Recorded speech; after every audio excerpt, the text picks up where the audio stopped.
And we are here with Nurse Ratchet from One Flew Over the Cuckoo's Nest by Ken Kesey.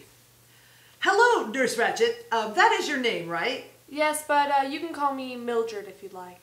Okay, Mildred. Could you tell me about the day Patrick Randall McMurphy came to stay in the ward? Well, at first I kind of thought he was just another mentally ill patient. He arrived with a unappealing cockiness, and he was from day one he was pressing my buttons and challenging my authority.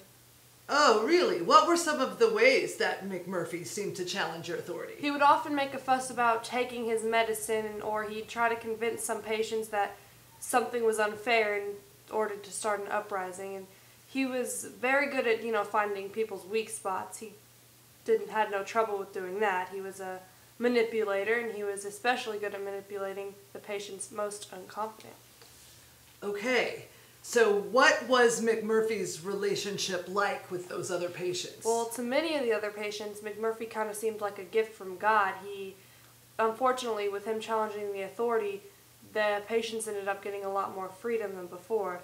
They kind of saw him as a leader, too. I mean, he was the captain of some ward basketball team. I don't know. I thought it was kind of stupid myself. So when did you start to get the impression that McMurphy was probably going to get himself into trouble? Well, he'd always been kind of suspicious, but a few days before we caught him with the prostitutes, he was acting different, and he was becoming, more observant of things. He started to watch how he locked doors, and he started to lay low and stay under the radar. Will you tell me about McMurphy's relationship with the inmate that is mostly referred to as Chief? Well, for starters, Chief was deaf and mute, and it was obvious that any opinion he had about his relationship with Ms. McMurphy was clearly kept to himself. And Chief was taken under McMurphy's wing. He did what McMurphy did. But he really had no say. If McMurphy wanted to go do something, they would do it, because Chief had no way of expressing his opinion. But their relationship sort of seemed like a child with an imaginary friend. The child chose. McMurphy chose what happened.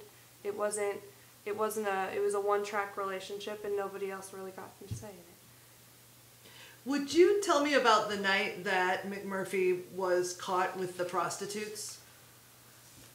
Well, at night, when all the nurses and overseers had gone to sleep, McMurphy somehow managed to break into the medicine room, steal some alcohol, and also sneak in not one, but two prostitutes as well. It was obvious that their plan was to leave when they were all done, but they fell asleep, and I caught them.